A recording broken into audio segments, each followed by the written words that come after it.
Balik lagi bersama Paul, podcast lesehan tapi nggak ada lalapannya. Ini saya nggak tahu ya, ini tamu saya siapa sih? Jadi karena saya cuma dikasih tahu dari manajer saya ini ada tamu sangat hebat, sangat keren gitu ya. Jadi pertanyaan pertama saya, Ya, siapakah Anda? saya. Siapa lagi, Mbak Igona? Oh iya, saya berarti ya. Nama saya Fernanda Egu Ramadana, Ya, 24 tahun, ya, karyawan swasta. karyawan swasta. Anda pernah kuliah Jelas pernah. di mana? Di salah satu universitas swasta di Indonesia. Di Indonesia. Ya, betul sekali. Anda kuliah itu tepat waktu atau lambat? Lulusnya nih? Iya. Lulusnya pasti tepat waktu. Yang pasti nggak telat yudisium. Kayaknya Anda punya pengalaman Pengalaman apa nih? pengalaman entah itu teman Anda yang telat yudisium tadi. Ada. Mau disebutkan? Boleh siapa? Ini yang di depan saya ini. Kalian tahu WhatsApp? Gara-gara sidangnya hampir gagal. Udah anjir gak usah dibahas. Aduh jadi gua yang kena ini. Sebenarnya kan gua nanya nih. Ya. Silakan. Oke, Anda itu prestasi Anda apa? Lulus dari kampus tersebut. Prestasi, mendapatkan gelar.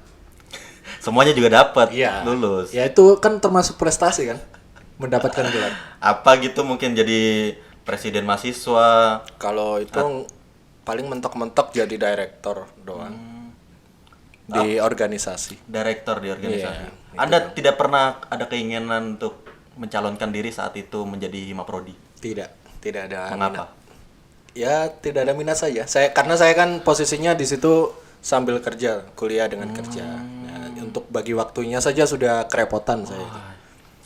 Jadi jam kerja saya kan juga 6 sampai 8 jam. Kadang-kadang pulang sampai jam 10 malam gitu untuk mengganti waktu kerjanya seperti itu. Itu Anda kuliah sambil kerja itu gimana cara mengatur waktunya? Biasanya kan kalau misalkan orang kuliah sambil kerja itu dia susah untuk tepat waktu karena dia tidak bisa manajemen waktu dan lain-lain. Itu gimana? Betul. Nah kebetulan saya kan ini bekerja dari semester 2 kalau nggak 3 kalau nggak salah ya. Itu di salah satu restoran di kota ini. Itu saya menjadi part timer. Itu jam kerjanya 6 jam. 6 jam. 6 jam. Jadi habis pulang kuliah saya langsung berangkat ke restoran itu dan menjadi seorang servernya. Setelah itu saya berpindah lagi ke salah satu stand burger yang dulu lagi tren. Dulu kan lagi trennya food truck gitu. Food truck, oh iya. Ya, jadi jualan di pickup sih bukan truk ya. Nggak tahu kok namanya food truck gitu. Nggak sinkron. Iya, jualannya di mobil Grand Max itu. Iya. Ya, jadi itu cuma bertahan beberapa lama gitu. Terus saya pindah lagi dan kebetulan mendapatkan tempat yang ya lumayan fleksibel untuk mengatur waktunya, yaitu di salah satu restoran di Malang Raya. Dan saya keterima di posisi manajemennya. Itu yang membuat saya bisa mengatur waktu ya seenak saya sendiri. Gitu. Sangat jarang itu kan untuk betul, mahasiswa mencari pekerjaan yang Betul sekali, betul. istilahnya bisa inin kuliahnya juga. Betul sekali. Itu saya dengar-dengar dari manajer saya, Anda ini salah satu lulusan terbaik di fakultas. Kalau dibilang terbaik sih enggak sih mas, kan yang namanya terbaik itu cuma satu. Terbaik cuma satu, iya sih, masuk logika. Jadi saya bukan yang terbaik. Gitu aja. Tapi kan Anda kan ikut maju juga. Iya saya lupa gitu. Yang joget, saya cuma ingat kalau Ini pas saya tamu joget-joget saya sangat gitu. rendah hati sepertinya ya dia. Saya cuma ingat Saya pas seneng kayak gini ditarik dengerannya joget nih. sama performance-nya itu, joget bersama itu mantannya teman saya. Ya. Itu Anda kalau boleh tahu nilai IPK Anda saat itu berapa sih? Berapa ya? Saya agak lupa nih. Kalau nggak salah. Masih jauh dari kata Masih jauh dari kata sempurna Sempurna, ya? kalau menurut saya ya. Iya. menurut saya nilai sangat tinggi IPK-nya. Itu ekspektasi orang. Maksudnya banyak yang dipikirkan orang ketika kita mendapatkan nilai IPK dengan nilai segitu. Betul. Itu pasti hidupnya setelah lulus tuh nyaman, seperti kayak mudah mencari kerja, entah itu dia mau ngapain aja tuh kayak banyak yang nyari dia gitu. Iya, betul. Itu gimana? Apa dengan terjadi pada Anda? Stigma masyarakat Indonesia ini gini ya. Jadi mereka itu menganggap bahwa nilai yang tinggi itu berpengaruh pada kehidupan setelah pendidikan iya, formal. banyak yang beranggapan Seperti gitu. itu. Kalau menurut saya tuh stigma tersebut persentase kebenarannya bisa dibilang di bawah 50%. Di bawah 50%. Iya. Jadi seperti itu. Jadi untuk meraih kesuksesan itu sendiri sebenarnya tergantung pribadi masing-masing. Jadi bukan melulu tentang anak ini IPK-nya bagus pasti nanti dapat kerjanya atau hidupnya nanti bakal layak. Jadi bukan seperti itu. Untuk saya sendiri kan ya alhamdulillah sudah sebelum dinyatakan lulus itu bahkan pas saya masih menyandang gelar sebagai mahasiswa itu saya kan sudah mendapatkan pekerjaan dan itu dari kemauan saya sendiri juga. Menurut saya juga belum sukses, belum sukses ya. Hidup enak. Karena menurut saya hidup enak itu kalau sudah bebas secara finansial. Iya. Seperti itu. Oh, begitu ya. Iya, soalnya apa namanya, teman-teman saya rata-rata tuh yang dia nilainya jauh tuh ketika dia mencari kerja itu sangat susah. Jadi akhirnya pemikiran orang-orang tuh kan seperti kayak di lowongan kerja tuh ada IPK minimal segini, segini.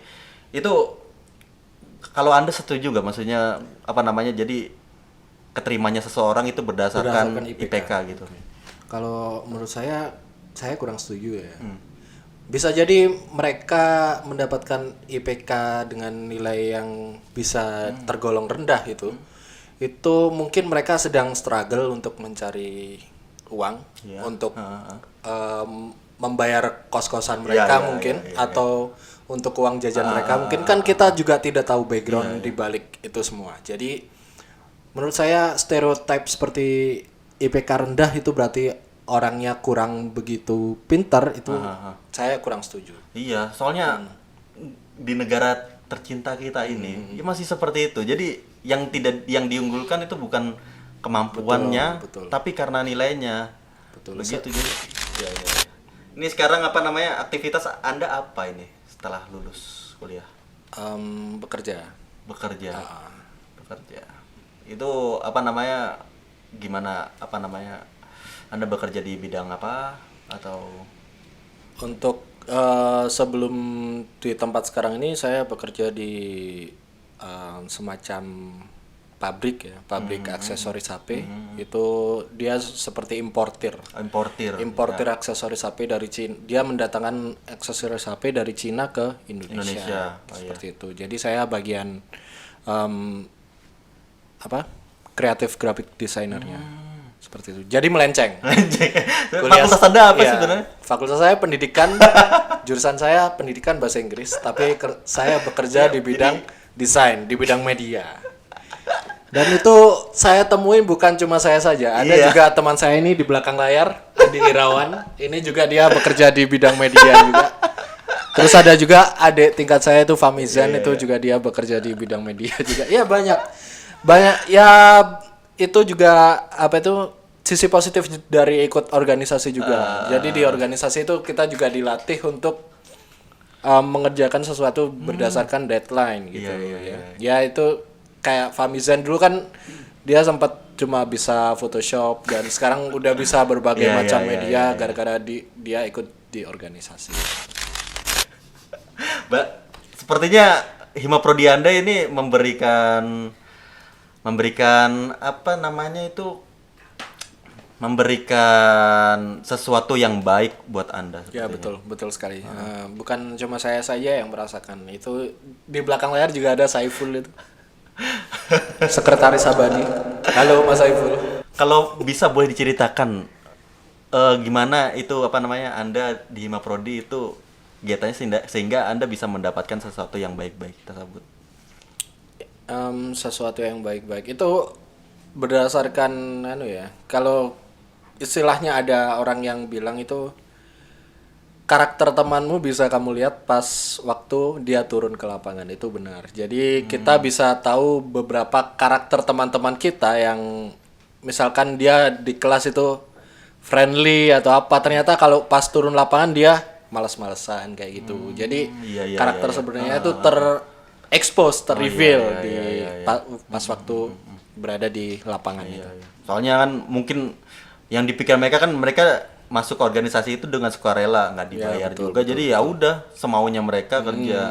Padahal kan sebenarnya nggak gitu. Kita di situ sama-sama belajar. Ya, betul Sama-sama belajar ya saling kerja sama lah karena semuanya juga nggak dibayar tuh gitu kan.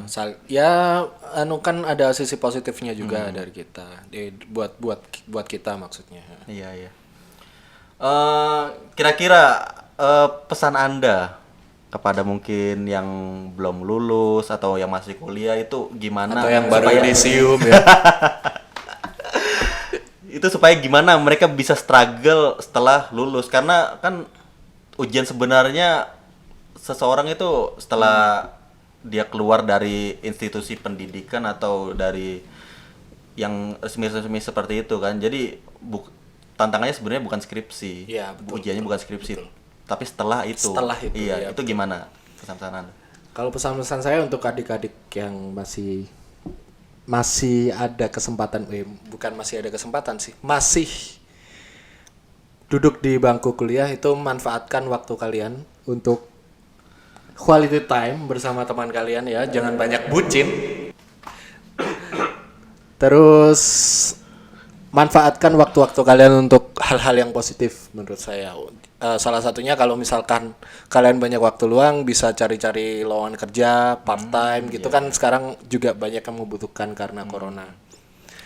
Terus banyak-banyak menggiati hal yang kalian suka, itu aja. Karena dari hal yang kalian suka itu mungkin akan bisa menghasilkan. Iya, iya. Ya, ini apa namanya, salah satu opini dan pendapat dari salah satu mahasiswa terbaik. Nggak terbaik mas. Oke. Salah satu. Iya. Iya. Setelah terbaik. Itu Setelah yang terbaik. Ada itu pegang sound. Iya, iya, iya. Masih, Iya, Bang? setelah terbaik. Jadi begitu apa namanya? Jadi jangan berkecil hati lah. Iya, Apa betul. mungkin yang sekiranya kuliahnya kurang mendapatkan nilainya kurang bagus gitu. Kalian bisa mencari pengalaman di luar dari pendidikan itu. Jadi karena kehidupan di luar itu bisa kemana-mana. Jadi nggak berpatokan dengan jurusan Anda. Ya betul. Oke, sekian podcast lesehan pada siang hari ini. Terima kasih. Ya, terima kasih kedatangannya saudara Igo. Terima kasih banyak Kipot. Oke, sampai kembali lagi di episode berikutnya. Podcast lesehan tapi nggak ada lalapannya. Pol, main pintu Pol. Habis ini wayanya podcast lesehan.